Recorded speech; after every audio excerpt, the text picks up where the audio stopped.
The opening track, it's so dense.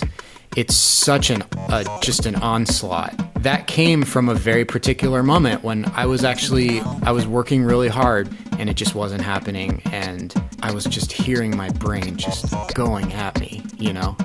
I didn't completely give up because I got out a piece of paper and a pencil and I just started writing every single thing my brain was saying to me.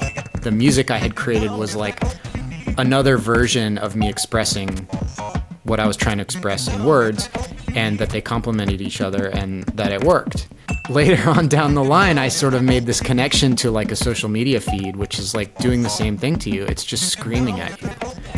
And the idea that the inside of your brain is screaming at you and your social media feed is screaming at you, you're aware of suffering and you want to do something about it and you don't know where to turn, and there's so much noise. Welcome to Ambient Discourses, conversations with musicians and composers who create musical experiences and sonic landscapes. My guest on the program is composer, percussionist, and experimental sound designer Chris P. Thompson. He has a brand new experimental electronic album out called Stay the Same, which explores themes like self-help, social media, voices as percussive elements, intonation, and a lot more. And it's all packaged up in an immersive reflection on humanity that is difficult to describe and must be experienced to be fully understood. I really enjoyed our conversation about his album, his influences, his perspectives on intonation, Western musical theory, and other topics. So let's dive right in, shall we? I present my conversation with composer Chris P. Thompson. Chris, it is great to have you here on Ambient Discourses, and I'm excited to talk about your new album, Stay the Same, which is a crazy mix of super, highly dense audio engineering and sound design. It's a rich, complex album, and you've got also a pretty huge pedigree of experience and things that you've put your hands to, and so I'm really excited to have this conversation with you, and maybe even diving into the deeper end of the pool. So just wonderful to have you here. Welcome. Great to be here. Thank you. Let's just get started with the pleasantries and stuff, and tell me a little bit about your background and what got you into, because I understand you're a percussionist. I mean, it clearly shows in the recording. Yeah. You're a percussionist and a composer, and what kind of led you into the whole world of sound design and creation? Well, I play contemporary music, percussion, and I've been doing that for the last 20 years. And so I'm exposed to a lot of living composers and a lot of people doing a lot of different type of stuff. I guess my background, though, is in marching percussion. So I was doing drum and bugle corps when I was in high school, and that's a sort of it's like a marching band, like Olympic level professional marching band. So that's like my background as a drummer, and that's what got me into music and got me excited about music when I was younger. And it sort of informed all the things that I was excited about in music. And at the same time, I was doing that on the outside. On the inside, in my bedroom, I was trying to figure out how to make music in the computer. And I had an idea of what I had a sort of image in my head of this thing that I wanted to make that I didn't know exactly what it was, and I didn't know how to realize it. And so I was doing a lot of experimenting, and it was the 90s, so there was much less bedroom producer software out there available. And I wanted to make music and put it on a tape and hand it out at school, So I started doing that, and so there was always this sort of two strains for me. I went through school training to be a classical percussionist, and then I ended up doing a lot of new music professionally. And then there was always the other strain of composition happening on the side, underneath, and then eventually on top of. what I was doing as a player. I can hear the marching band influence, the whole drumline thing. Like, I was in marching band in high school, and the drum major we had this small podunk inner city high school marching band, and we were small, but we worked really hard, and I loved the drumline was my favorite. I was a trumpet player, but I loved, like, in the back of my mind, I was just secretly wishing to be a member of the drumline.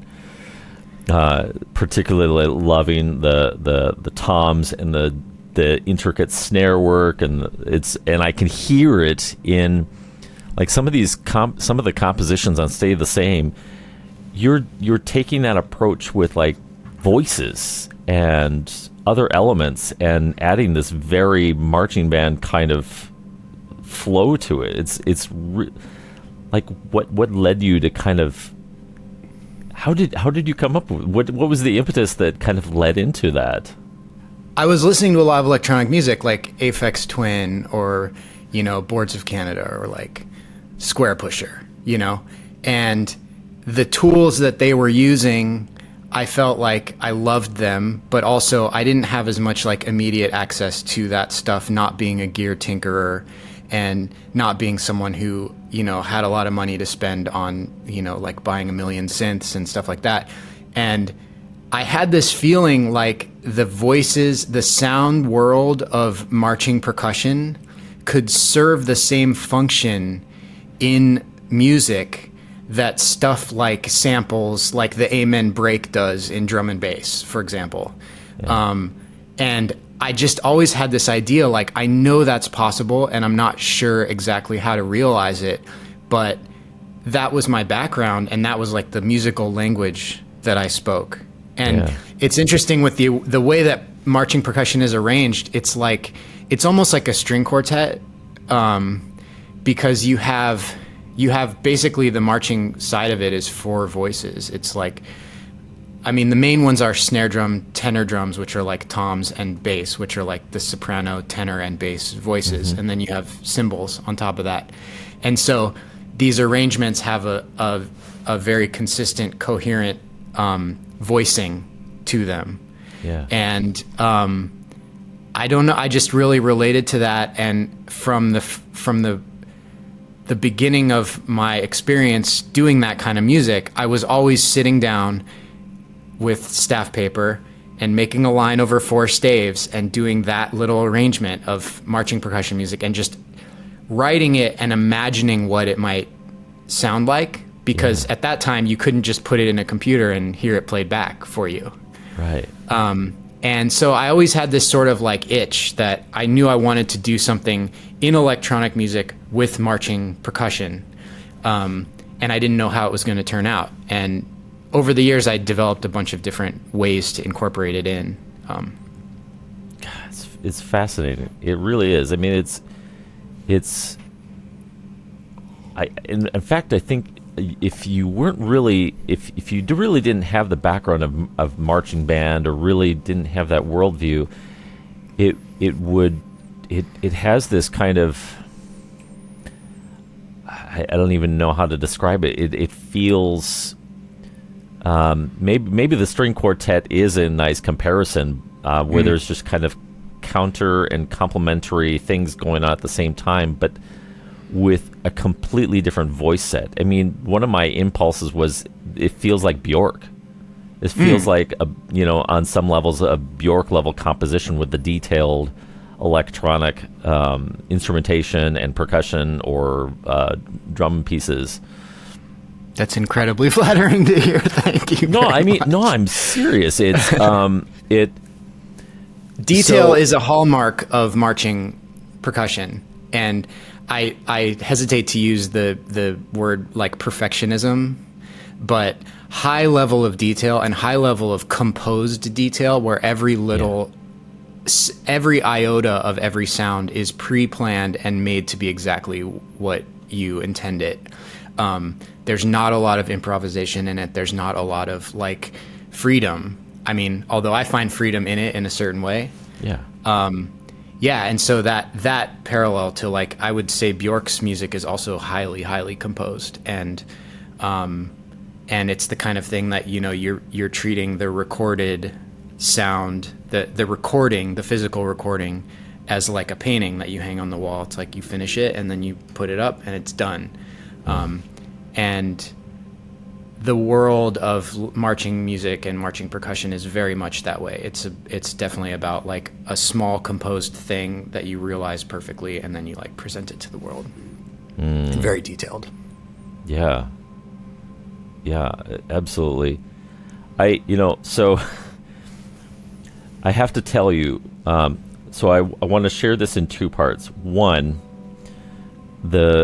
my initial impression of Stay the Same, and like I have to tell you that I get such a widely diverse amount of music that comes my way through different promoters and labels and independently. And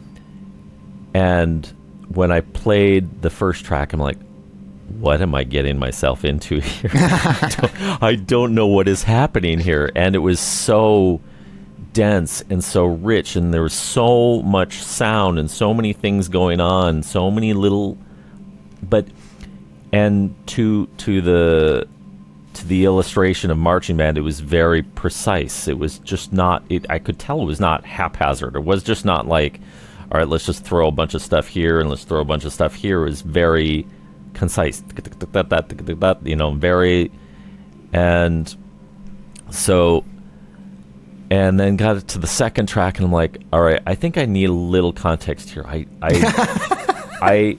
I'm not quite sure what's going on, but I have a hint of what's going on. I have some ideas, and that's which is always an interesting dynamic to play with when you step into, and this translates to me into the art world too, the physical medium like paintings and sculptures and whatnot, where you hit upon a modern art piece and you're like, I don't know what's going on here, and then you're left to your own devices to just kind of sit with it and meditate with it and go, all right, how does this make me feel, and what does this make me feel inside, and what are the thoughts that come to mind? And then it's always interesting to then look at the little placard or the handout or whatever, and to get the context and to then see how close am I to the artist's original conception or the things that they were playing with.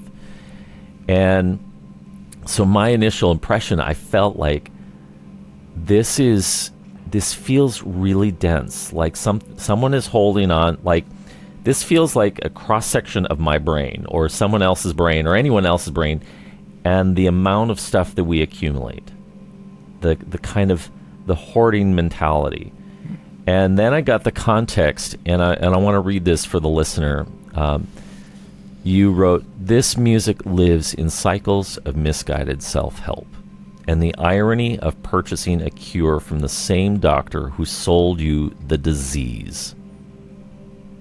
It grew from a very personal realization." Actually, just that, even that line alone, you're purchasing the cure from the one who sold you the disease. And to me, my mind went instantly to like Instagram.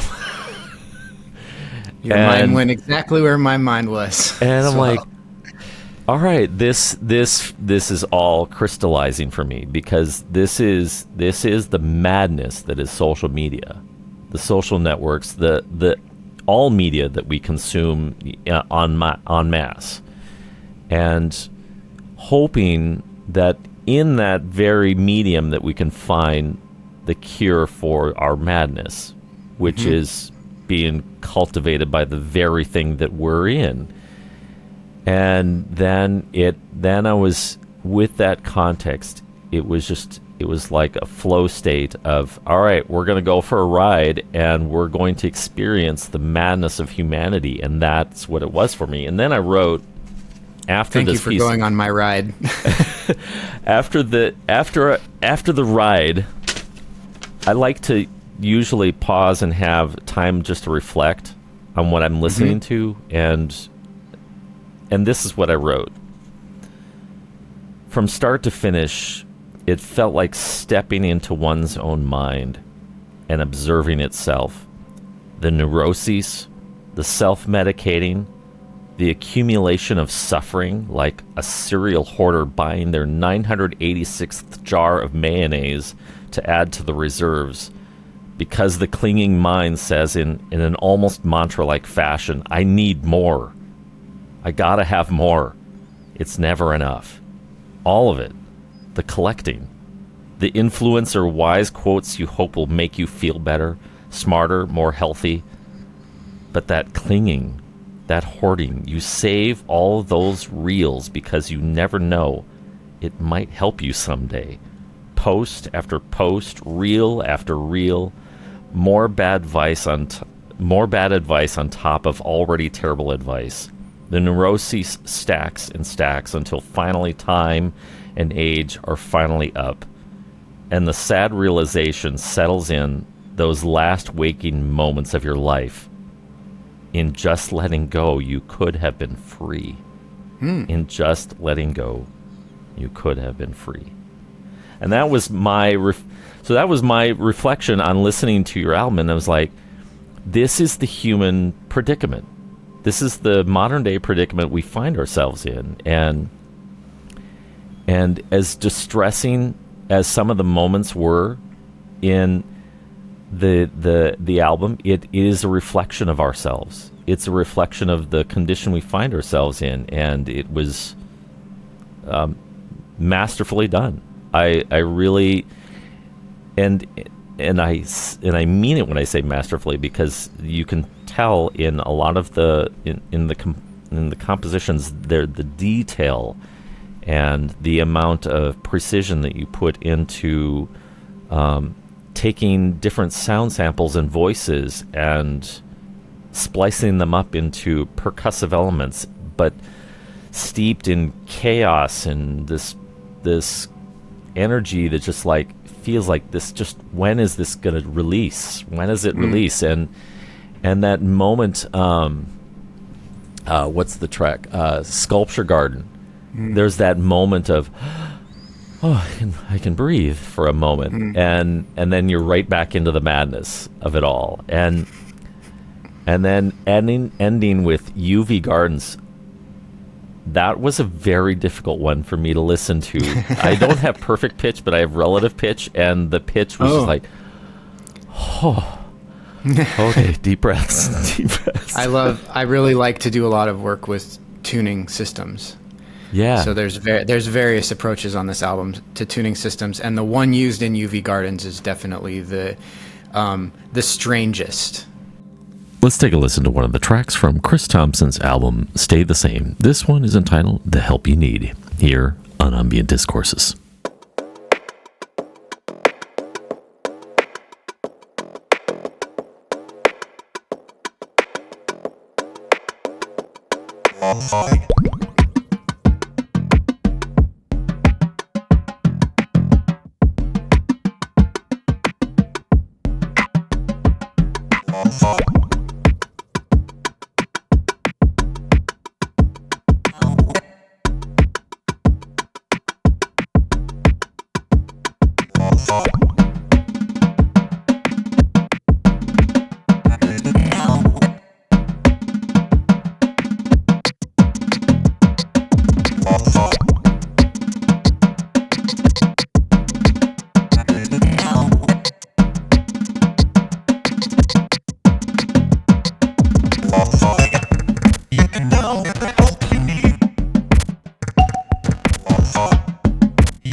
What are some of the ideas that you've been playing with?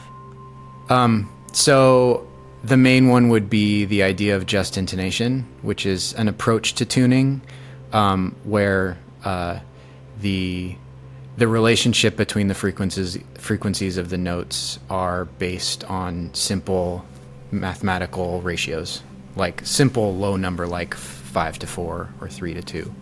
And it would seem like that is probably the way that music naturally works. And it is, and you might assume that that's the way all our Western music works as well. But in fact, the way that Western music is tuned is not based on simple ratios. It's based on very, very complex ratios. And that's in service of dividing an octave into 12 equal steps. So like if you imagine on a piano the 12 notes of the scale, in order to get those 12 equal steps, you have to approximate the simple ratios of relationships between notes that occur in nature in something like, for example, the harmonic series.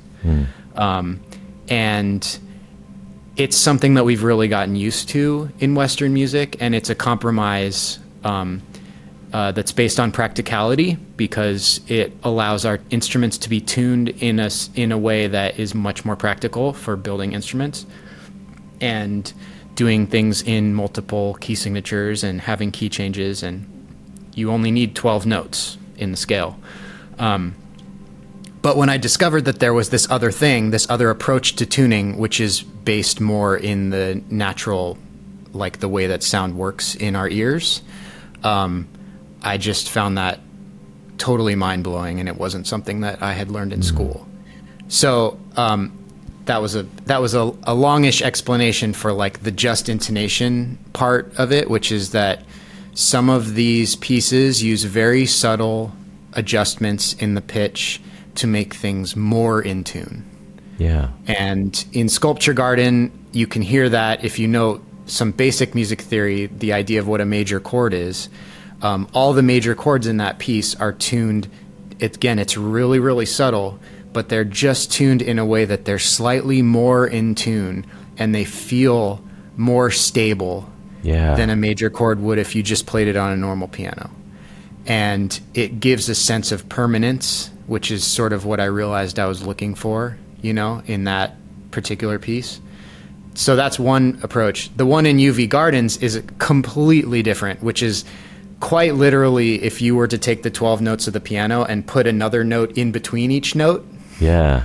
We call that quarter tone tuning. And you can do really wonderful effects with that, like these like melting effects that almost sound like a glissando, like bending a note as you move up and down. And you can, layer the chords up and down so that they meld into each other. But also it has a very, very other sort of odd alien quality to it. And it is also actually quite dissonant.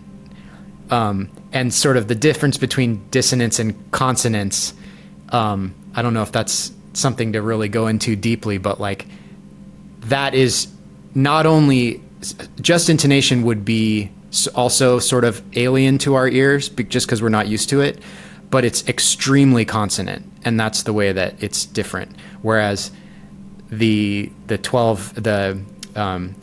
quarter tone tuning is actually considerably more dissonant.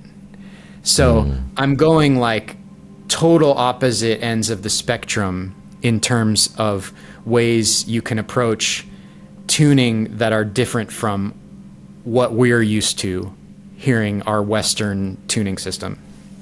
And when I say Western, I'm talking about Western European classical music tradition. I mean, in other parts of the world, they don't use our 12-tone system the way that we tune.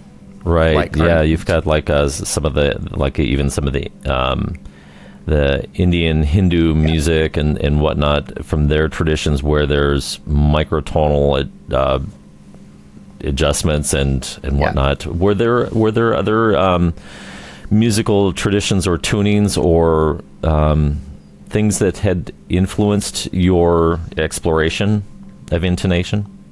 Yeah, mostly mathematical and scientific. I think there's a lot of exploration you could do with tuning that involves exploring other cultures, because there's so many different tuning systems, all over the world.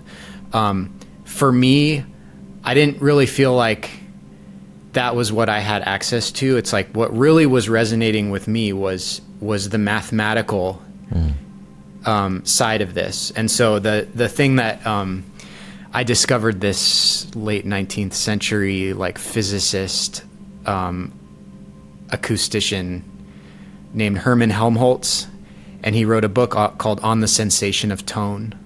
And it's kind of like the urtext on tuning and just intonation and the natural mathematics of the way that our ears respond to sound. And it's interesting because he's a music theorist, but he's also a physician. So he's able to basically like do music theory based on the way that our bodies actually respond to sound. Like the way the inner ear actually responds to sound is that like if you play a pitch and then you play a pitch that's vibrating twice as fast, our ears without any training will recognize that as the same note but higher. And he, as a physician, was able to like quantify that music theory in like actual physiology.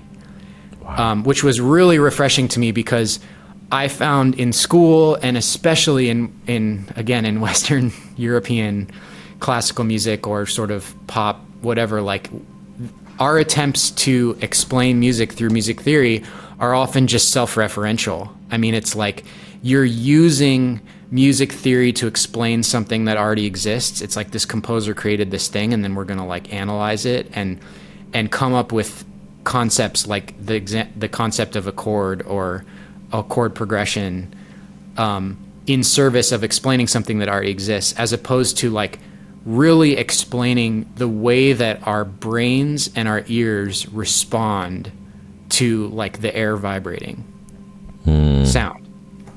And Hermann Helmholtz wrote the book, and it's wonderful, and I'm just always surprised at how under the radar it is. They didn't teach it to me in school. And I sort of developed a fan fiction about his life as well, and I made an album about that. I'm fascinated by this, because this is completely new to me, and so which this is great. I love when I come upon something that I've never heard of before and it's brand new and like, oh, tell me more. I mean, I have to point out that like when I started getting into this, I mean, I'm working with super experienced professional musicians all the time, and I was really surprised how few people had the opportunity to work with or learn about just intonation, which is, I mean, it's just like literally the way that sound works. It's like it's the natural music theory. And in my mind, it's like, if you're going to learn music theory in school, that would be the foundation. And I sort of wish that was, day one of music theory was that, as opposed to this is a scale, this is a chord, the way that they teach it in the West. So, yeah, the point I was making is just that it's never surprising that it's new and confusing to people, because like even professional musicians, like we're not necessarily exposed to this stuff in school or even in the real world. Yeah. Wow. Well, I think it's awesome. I feel enriched now knowing about this, because now this is like seems like a whole new world to go explore. For sure. What were some of the additional like physiological stuff that he talked about in his book that were curious for you, and in terms of like the effects of music on the body and our physiology? I mean, he talks about the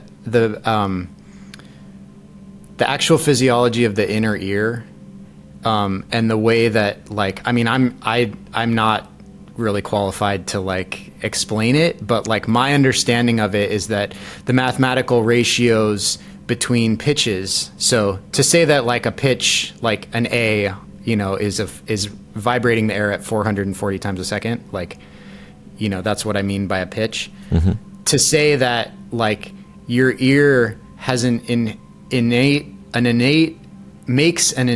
like understanding out of relationships between two pitches that are simple whole number ratios, and that in the inner ear, the same mathematics are working between like these tiny little distances, you know, between the inner cone of the way that it's picking up the vibration through the hairs on the inner ear and stuff, and you know, like the larger part of the ear picks up the larger vibrations, and the inner part, like almost like the way you see like a waveform, you know, on a computer screen. Yeah, and it just, I just found it incredibly refreshing without really being able to completely understand the physiology of it myself. I found it refreshing to see that this was music theory that was based in physiology. That's really cool, and it would be really interesting to take that along with all of the pseudoscience or what are the pseudo spirituality of music out there, where they're talking about vibrational frequencies and how it affects. But it'd be really interesting to kind of put those two together and go, all right, what is valid of this and what is just fluff, to really assess what is this really doing to our body and the physiology, not just in our ear canal and our mind, but how that translates through our nervous system and through our bloodstream. And it's really, really cool. We're born with the ability to make meaning out of those mathematical relationships. And it's like your brain doesn't understand that sound is vibrating at a ratio of 5 to 4 against the other sound, and yet anyone can hear it. Yeah. And you don't need to be taught how. And to me, this just blew my mind, because I always had this weird feeling about music theory that like, where does this come from? You know, like it just felt like a self-referential loop. Let's talk about I'm really curious, on the note of the album Stay the Same and the concepts, the main concept that you're dealing with.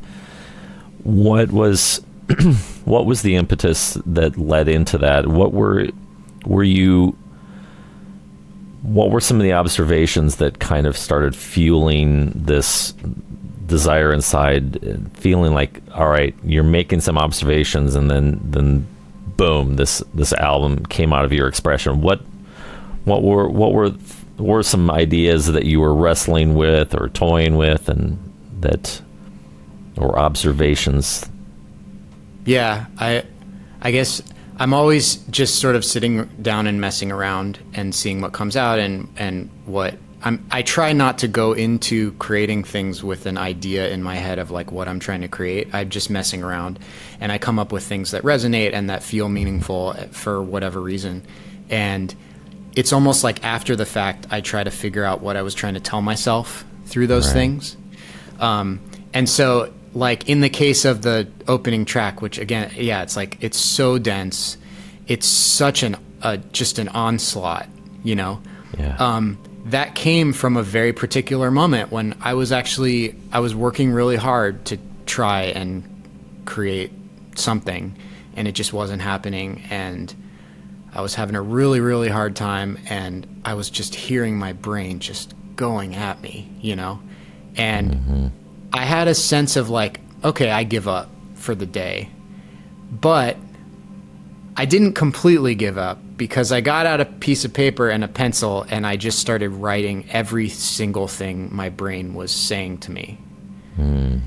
And that's what that track turned into. And actually, that piece of paper was just a piece of paper in a notebook for like a year and a half, until later I had this track which was sort of half formed and had some musical ideas and stuff, and then I realized I could put that on top of that music, and it like that the music I had created was like another version of me expressing what I was trying to express in words, and that they complemented each other, and that it worked. And then later on down the line, I sort of made this connection to like a social media feed, which is like doing the same thing to you. It's just screaming at you. Yeah. And the idea that the inside of your brain is screaming at you, and your social media feed is screaming at you.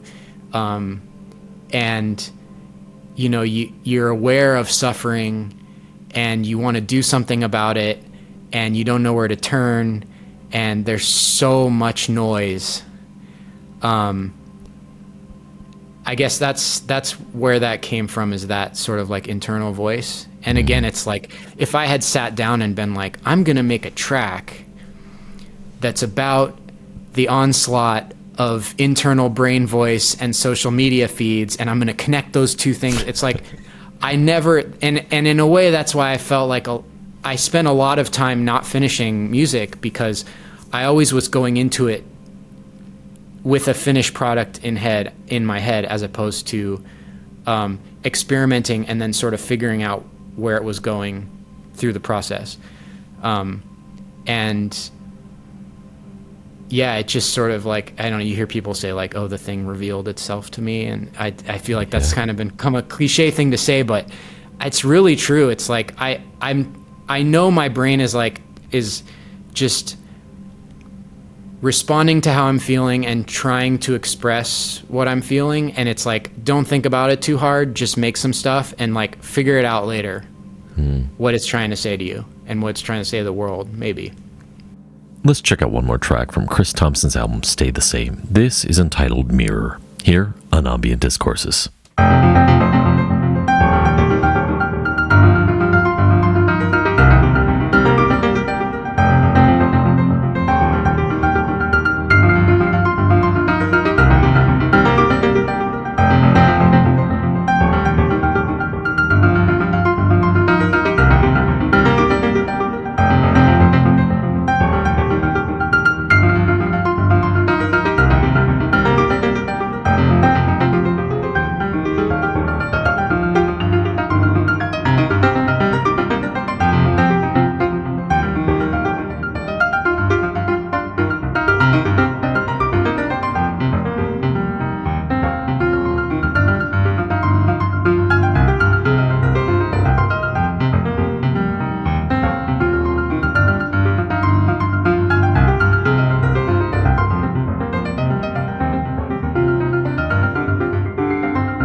isn't that remarkable how that kind of works out? You mean if you sit down and you try and write specifically to something, it ends up feeling kind of contrived and maybe forced. Someone can, I mean, yeah, maybe some people can do that, and that's great for them. And it, you know, I don't know. It wasn't working for me. I ended up never finishing anything, because when you have a grand idea in your head and you're imagining this finished product, and you sit down, and it's like imagining a novel and then like sitting down and writing the first sentence and being like, how am I ever going to finish that novel? You know, it's totally overwhelming. And I found myself starting and stopping and starting and stopping. And yeah, that was a nice realization about the sort of process, about a process that like works for me. I have mad respect for that, because that's, you know, you're just, you know, metaphorically, you're just throwing stuff on the canvas and seeing what sticks. And and you might end up discarding it. You might end up, you know, hanging it up for several years, and maybe you finally get around to it, and kind of just trusting the natural impulses of yourself and the universe. And that's art. That's art right there, you know. One of the a good example of it was of sort of realizing what it is after the fact with this record, was that I made all these tracks and I was sort of starting to think about the sequence, and I knew I wanted to release it on vinyl, as I have for all my records. I like this physical object. Yeah. And so I started to think about like the sequence, and I realized like every single one of these tracks lives in a very internal focused world or a very external focused world. And so I started putting them in I put them in those two categories, and I thought like, what if one of those is side A and one of those is side B? And then I realized like I can put side A and side B in an order where it's like, it's the same journey. It's like the same emotional story on both sides. It's just one is extremely internally facing and one is extremely externally facing. And like, again, if I had sat down setting out to like make a record that does that, just never going to happen. Oh, you know? right. It was a connection that I made that's like, maybe on some subconscious level, that's what I was trying to express. I like to think that my brain is capable of doing something that's that interesting to me. Oh, sure. But like, yeah, it was something that I like sort of realized about it way after the fact, you know? I have to say, it was really interesting to listen to the album, not just from start to finish, you know, 1 through 10, but to go 1, 6, 2, 7. And also it was really helpful also having those the track notes, and really just sitting going, yeah, I totally see that. And then it gives you even more fodder to kind of contemplate and reflect on as you're experiencing the wall of sound and the cacophony of noise and the tension and then the ultimate release. And it was really I'm always worried about how much to try and tell people about how I imagine it, you know. And yeah, that thing, the explanation of like really getting into like the way the tracks relate to each other and what side A and side B means. It's like, I was really on the fence about like, is this something that I really want to impose on the listener in advance? And to me, I mean, especially for the sort of like a press release situation, it's like, it's too important to me to get those things across in my own creation of it, in the story I'm trying to tell, for me to not include that.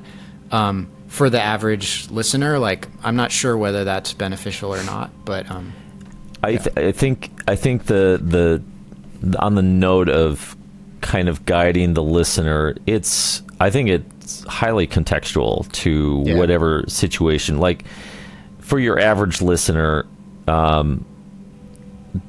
think Stay the Same is going to work for someone who is very detailed into, you know, percussive electronic music that and more the avant-garde kind of sound design world.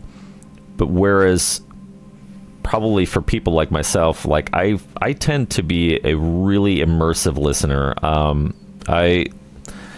I will sit with an album. I will go for a meditative walk. Just my thoughts are only on the album and listening to the intricacy and the details in it, and putting my feelings and my emotion and my life into that music and feeling it, and it's a much different experience than just consuming it as another work of art that someone else created. But for me, it becomes very personal, and having those notes are useful in giving me a deeper appreciation of the thought that went into it, and having a little bit more context. It's probably not necessary for everyone, but I know for myself, when I'm going in for a deep dive on people's music, I really like, I appreciate having context, because then it kind of gives me a radar, like, all right, I know what my perception is, how close am I to that? And it's just kind of an interesting thought exercise, really, into trying to get into the composer or the creator's head, and playing in that universe, in that space. So I can see, and I see the struggle of, like, how much information is too much information, but I don't know. I think it's... And the genre, the balance of genres here is just really difficult for me, because the listening style that you're describing, to me, is like, that might be the only person who's really gonna get the whole picture of an album like this, because the stylistic changes between tracks are so whiplash. Yes. From something that sounds like new music-y, contemporary classical music, to something that sounds like electronic music, or even something like weirdly, like some twisted, pop something. And so those are like, it's like mood swings, Yeah. And if you're a person who puts on a record, and I do this, I mean, most of the time, I want to put on a record because I'm looking for one particular mood. Yep. Like, this might be very unsettling.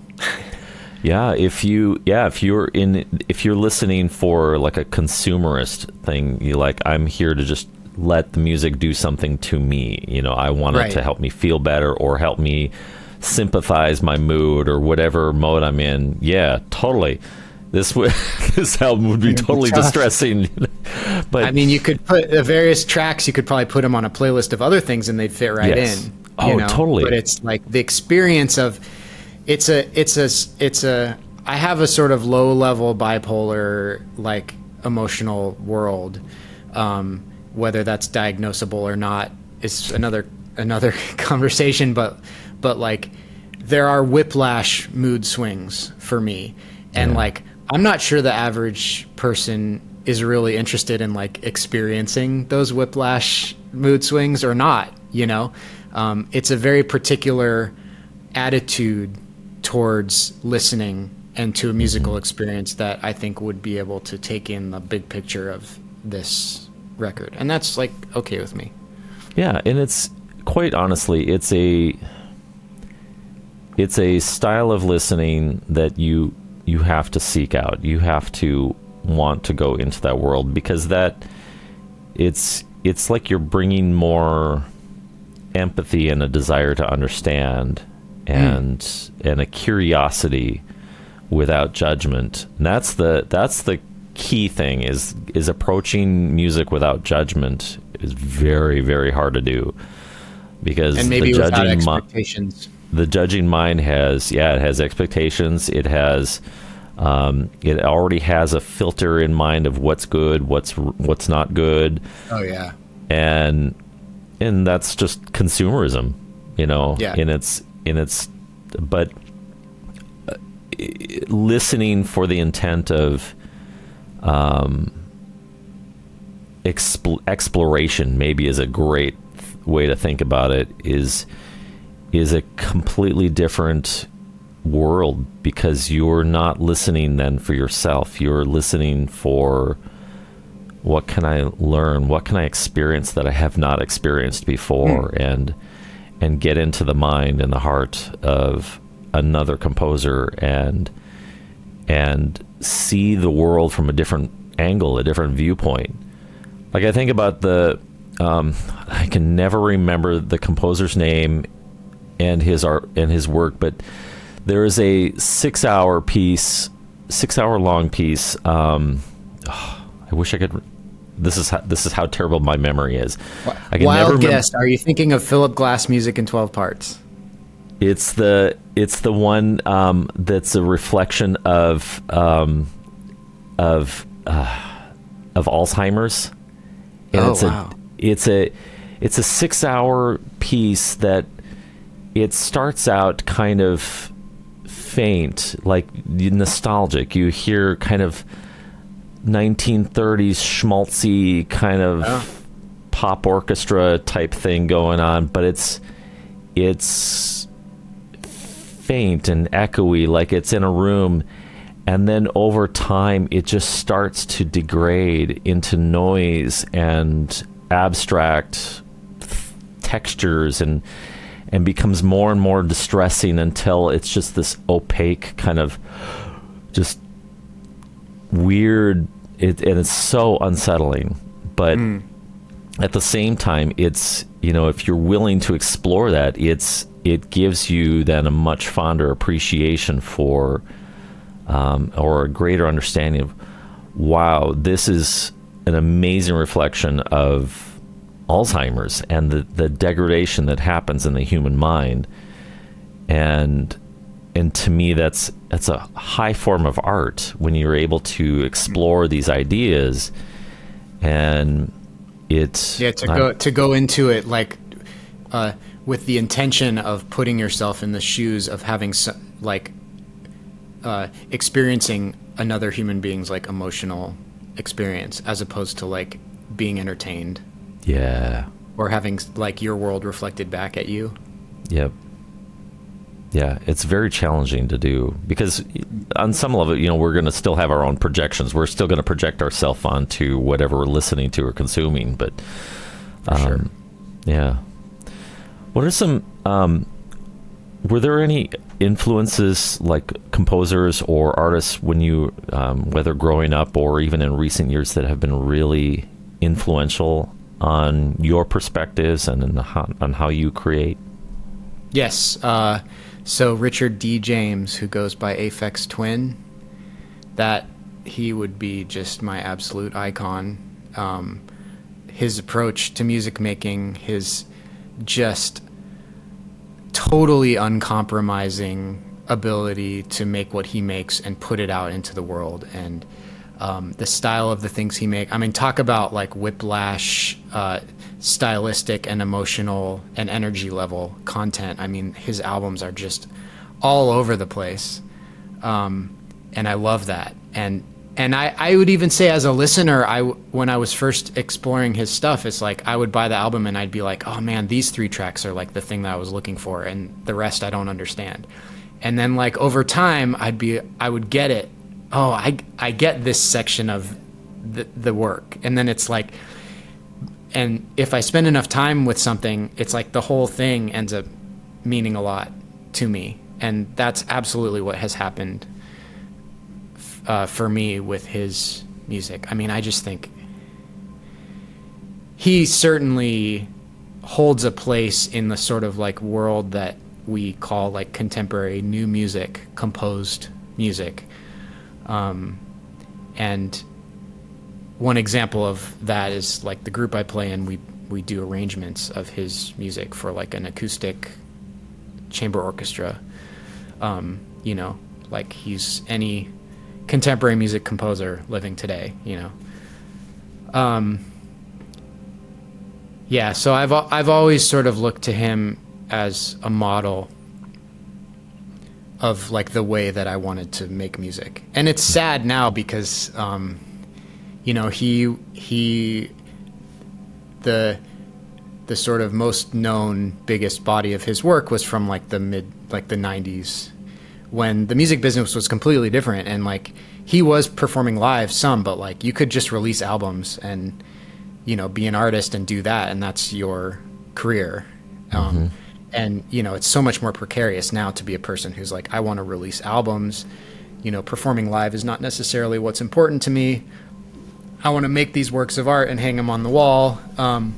It's a little harder now to do that. And so in a way, it's like I've taken his, I've used his like creative process, I think, or at least my understanding of what his creative process is. I've used that as a model for me. But like the business side of it's like, I just absolutely can't, because the business is so completely different now. Yeah. Yeah. So he's always the name that comes to mind first. I had many, many strong influences in the marching music world, who were sort of like one of your childhood mentors. What was one of your absolute like life-changing or life-altering compositions that you heard for the first time when you were a young person?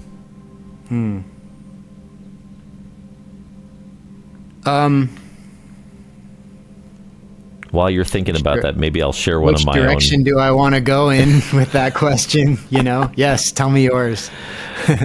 When I was I think it was a sophomore in high school, and our band director, she introduced us to the 1812 Overture for the first time, and she had a turntable, and she had set up speakers and everything, and we listened to it, and it was great. It was nice.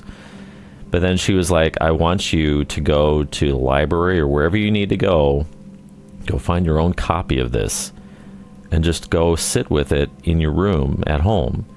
And I remember I found a copy of I don't remember who the orchestra was that performed it, but I remember finding a cassette of it at the library, and I brought it home, popped it in my Walkman.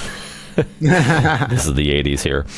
And laying in my bed, and I had the thing near full volume, bleeding my ears out, and tears of ecstasy when the cannons and the bells came in, and this cacophony of celebratory sound, and I felt sensations throughout my whole body, like, wow, what is happening?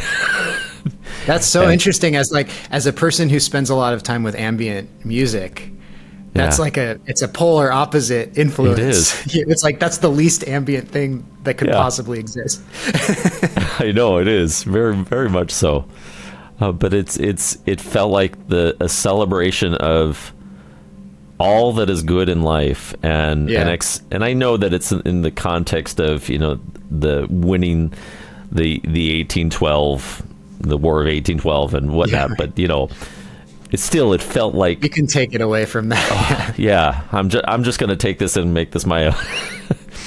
So tell me about, maybe for you, a composition or two that was really transformative for you growing up. Yeah. I got one story, which is just, and again, Aphex Twin, it's like, for me, so many things come back to his music. And I was actually in college, and I went to like the Virgin Megastore, and back then they had like listening stations, and that was so exciting because you used to flip through records and you just have to go on the album art, It's like, do I want to spend $17 on this CD, like based on the album art? You haven't heard it, And I don't remember how much exposure I'd had to Aphex Twin at that point, but I knew it was something I would probably be interested in. And his Come to Daddy EP was on the listening station, and I was like, oh, here's my chance. And I put it on, and it was just like, I'd never heard anything like it. And there's a track on that record called Bucephalus Bouncing Ball. And the way that it starts was so exactly, it sounded so much like the sound world of marching percussion to me. And yet it was in this like contemporary electronic music, like very like IDM sort of electronic music genre. I got super excited, and I was actually a little pissed off because I was like, this is the thing that I sort of was imagining that I wanted to make, and like this dude already made it, So, but I got super excited and instantly dove into all his stuff, I would say probably the other one was like when I went to music school and I started studying orchestral and contemporary music percussion, discovering Steve Reich and Philip Glass and sort of like, for lack of a better term, like minimalist or like process-based music, and its focus on harmony as opposed to soloistic melody, which is the thing that sort of does it for me, the sort of collectivism. Mm-hmm. Again, going back to marching music, where there is like no individual in that. It's like very collectivist. Yeah. It's like ensemble virtuosity. The New York sort of minimalism from the 70s and 80s was really resonated for me. And when I moved to New York in 2001 and I discovered all that music and started going to music school, it was like that was probably the stuff that I just got like really, really excited about. That's awesome. So I want to round up our conversation here. I like to put you in the driver's seat and think of all the other aspiring composers and musicians out there, maybe the ones who are, or even maybe the serious music aficionado listener kind of thing, thinking about all of the hard lessons that you've learned and experienced through creating music, composing, and cutting your teeth in the industry. What are some of the hardest lessons, but the most valuable lessons that you've learned that, like, if you wish, like if you could just capsulize it up and market it out and send it out to the world so that everyone else could learn this lesson too? What were some of the big things that have been really influential on you and instructive in how you create music and where you find yourself today? It's super interesting to ask me this question right at this moment with this particular album, because like what this album literally is about how much advice there is out there and how many people are trying to give you advice. Yeah, right. And how totally overwhelming it is, and how so many people are positioning themselves as experts. And what that can do to you to try and figure out like which expert should I listen to. Right. Everyone's saying exactly opposite things. You just never know what's going to help and what's going to hurt. And so it's interesting to think about like, what are the ways that I can offer advice, or like, certainly I only have my own experience to draw from. And like, if I had any bit of advice, it would be like, just listen to your own experience as opposed to like taking advice from anyone else, which that is an infinite loop right there. So, yeah. So it's really hard. Some of the things that have helped me would be certainly setting limitations. That's been a huge one for me, which was like setting limitations with regard to how much gear I allow myself to have, how much software, how, it's like finding a musical vessel and like committing to it. So like for this record, one of the things that there's not that many tools being used to make this record. I don't have a lot of gear, but like, for example, there's this tiny little device that almost looks like a toy that's made by teenage engineering called the OP1. And it was like, I have this OP1, and it's like, I could have just played with it for a little while and like made, one or two things and, moved on to the next fancy looking synth. One thing that I found for me that really freed up creativity to put a lot of stuff out and actually finish things was to commit to a device and being like, I'm gonna really learn this inside and out, and I'm gonna like stick with it and see, like, use it as my pencil and paper and forget about the device and just think about like making stuff. And that in the last album I released, which is called True Stories in Rational Numbers, that's a wonderful example of which I didn't even consciously think that I was doing that about limitations at the time. I just got really excited about this one piano sample library where you could retune, where you could do all sorts of retuning stuff. And that entire record is made with one piano sample library and nothing else. And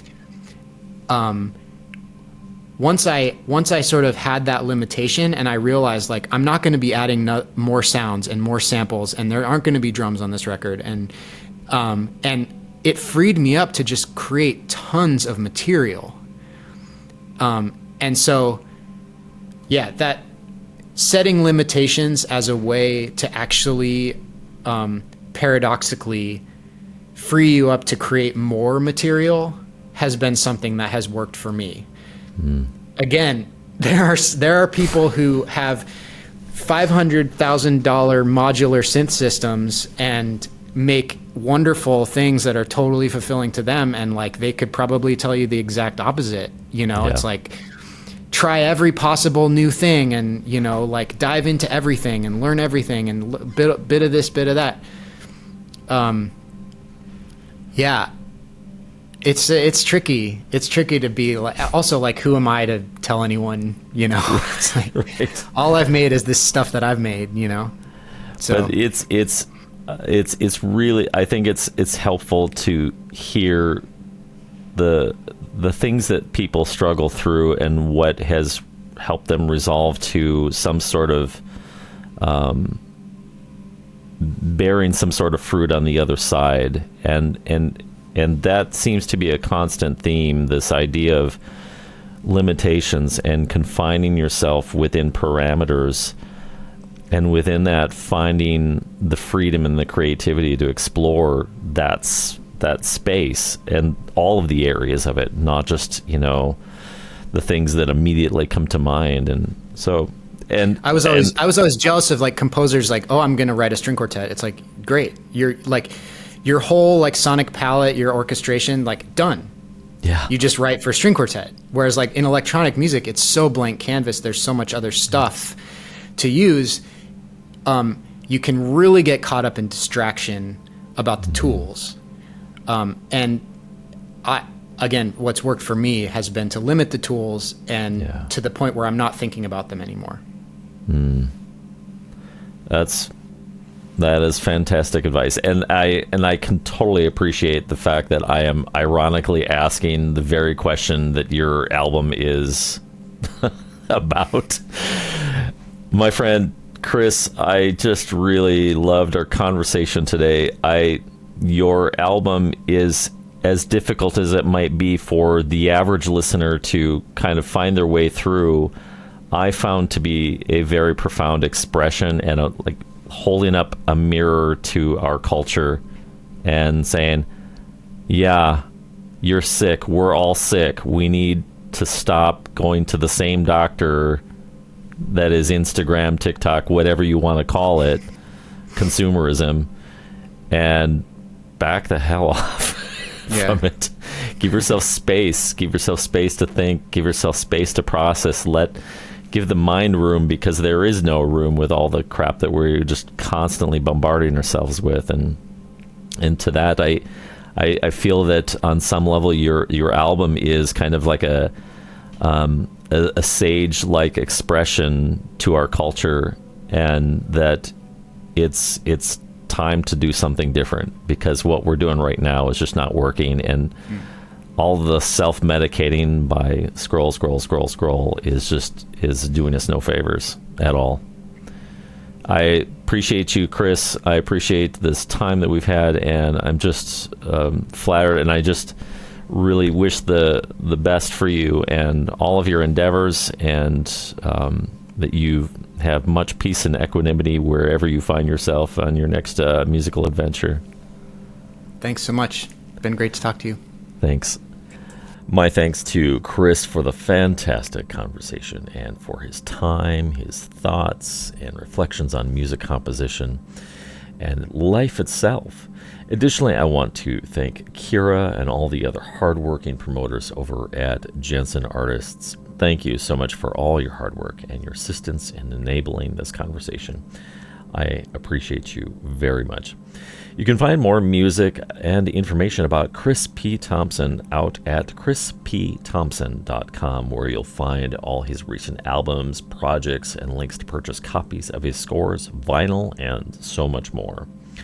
Thanks, my friends, for tuning into Ambient Discourses, conversations with musicians and composers who create musical experiences and sonic landscapes. Until our next conversation, keep creating.